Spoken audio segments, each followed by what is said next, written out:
చట్టాలపైన అవగాహన లేదు.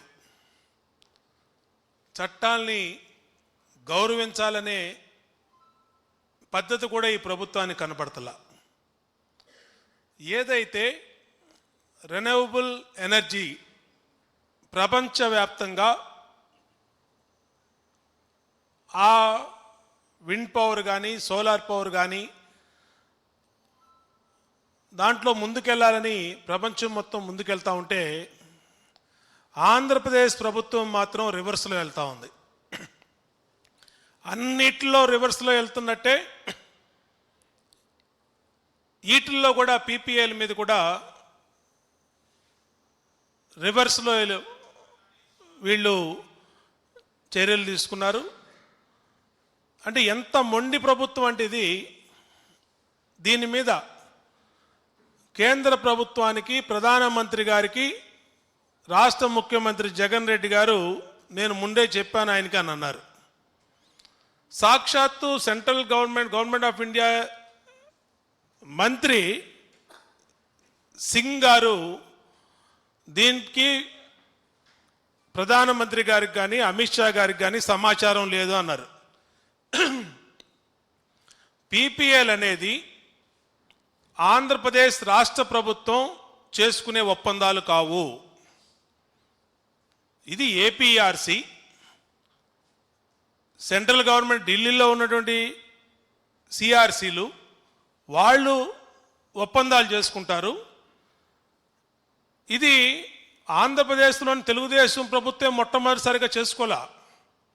భారతదేశంలోని 29 రాష్ట్రాల్లో కూడా సెంట్రల్ గవర్నమెంట్ ఇచ్చినటువంటి గైడ్లైన్స్ ప్రకారం వాళ్ళు ఒప్పందాలు చేసుకుంటారు. ఆంధ్రప్రదేశ్ చేసుకున్నటువంటి ఒప్పందం మిగతా రాష్ట్రాల కన్నా ఆంధ్రప్రదేశ్ కొనే రేటు తక్కువ. దీని మీదే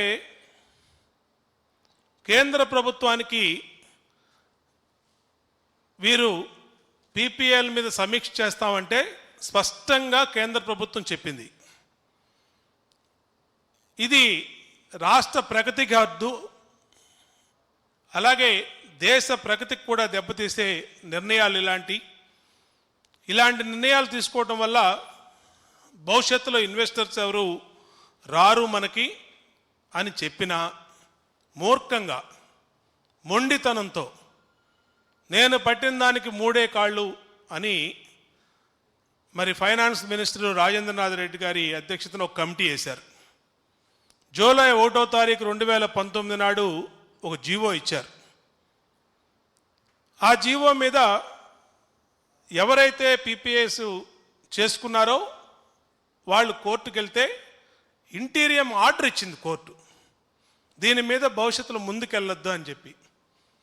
అయినా సరే దీంట్లో గత తెలుగుదేశం ప్రభుత్వం ఏదో అక్రమాలు చేసింది, అవినీతి చేసింది, 100 కోట్లు మేము దీంట్లో అక్రమాలు జరిగినాయి, దీన్ని మేము ఆపుతాం అని కేంద్ర ప్రభుత్వం ఆమోదించినటువంటి పీపీఎల్ని కేంద్ర ప్రభుత్వం వద్దంటున్న వాటి జోలికి వెళ్ళొద్దు అని చెప్పిన మరి మొండిగా జీవో నెంబర్ 63 ఇచ్చారు. ఈరోజు పారిశ్రామికవేత్తలు పాయి గారు ఆంధ్రప్రదేశ్ ప్రభుత్వంలో ఇన్వెస్టర్స్ ఎవరన్నా రావాలంటే ఒక టెర్రరిస్ట్ ప్రభుత్వం లాగా ఇక్కడ ఉంది, టెర్రర్ చేస్తున్నారు ఇన్వెస్టర్స్ని, మేము ఎవరు రావంటా ఉన్నారు. ఇప్పటికే ఇక్కడ పనిచేస్తున్నటువంటి వాళ్ళు ఎల్ఎన్టీ కానీ షాపూర్జీ పల్లంజీ కానీ అనేకమైనటువంటి మల్టీనేషనల్ కంపెనీసు, పెద్ద పెద్ద ఇంటర్నేషనల్ స్టాండర్డ్స్తో ఉన్న కాంట్రాక్టర్లు రాష్ట్రాన్ని విడిచి ఈ ప్రభుత్వ 120 రోజుల దెబ్బకి రాష్ట్రం విడిచి వెళ్ళిపోయారు. ఇప్పటికే వచ్చేవాళ్ళు రావట్లా. జపాన్ నుంచి ఇన్వెస్ట్ చేసిన వాళ్ళు, ఫ్రాన్స్ నుంచి వాళ్ళు కూడా లేఖలు రాశారు ఇది కరెక్ట్ అయినటువంటి పద్ధతి కాదని. అయినా సరే నేను ఒక నిర్ణయం తీసుకున్నాను, ఆ నిర్ణయం మీదే మొండిగా వెళ్తానని చెప్పి మూర్ఖంగా ఈ రాష్ట్ర ముఖ్యమంత్రి జగన్ రెడ్డి ఇవాళ ఈ నిర్ణయాలు తీసుకున్నారు. ఇంకా వీళ్ళకి తెలియనటువంటి అంశాలు, వీళ్ళ పైన ఒక న్యాయస్థానాలు ఉన్నాయి. ఎవరికైనా ఏదన్నా ఉంటే ప్రభుత్వం ఒప్పుదలని, ప్రభుత్వం తీసుకున్న నిర్ణయాల మీద, ప్రభుత్వం తీసుకునే కక్ష సాధింపు చర్యల మీద న్యాయస్థానాలు ఆశ్రయిస్తారు. ఇవాళ జీవో నెంబర్ 63 మీద హైకోర్టు ఇచ్చినటువంటి తీర్పు కర్ర కాల్చి వాత పెట్టినట్టుంది. ఈ ప్రభుత్వానికి పెద్ద చెంపపెట్టులాగా ఇవాళ ఉంది. మేము ఇప్పటికైనా సరే ఛాలెంజ్ చేస్తూ ఉన్నాం, భారతదేశంలోనే ఎక్కడా ఎటువంటి లోటు పాట్లు జరగకుండా ఆంధ్రప్రదేశ్ గతంలో తెలుగుదేశం ప్రభుత్వం చంద్రబాబు గారి నాయకత్వంలో ఏ నిర్ణయంలో అయినా సరే పారదర్శకతో అవినీతి రహితంగా ఆ రోజు ప్రభుత్వం చేసింది.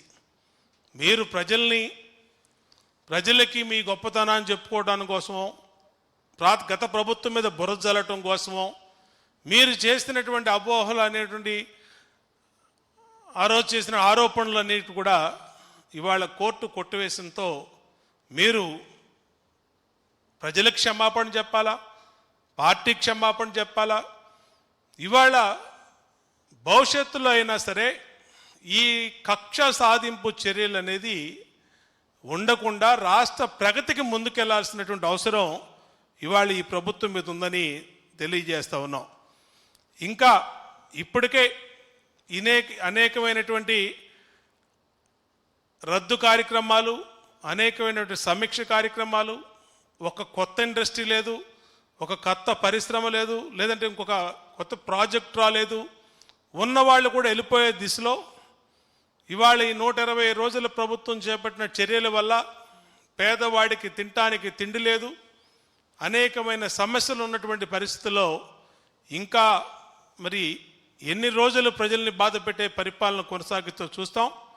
ఖచ్చితంగా ఇవాళ హైకోర్టు ఇచ్చినటువంటి తీర్పుతో అయినా సరే జగన్ ప్రభుత్వం బుద్ధి తెచ్చుకోవాలని కూడా తెలియజేస్తా ఉన్నాం. ఇలాంటి మరెన్నో విషయాలు మీరు తెలుసుకోవాలనుకుంటే వెంటనే మా ఛానల్ ని సబ్స్క్రైబ్ చేయండి. ఈ వీడియోని మీ మిత్రులతో షేర్ చేసుకోండి.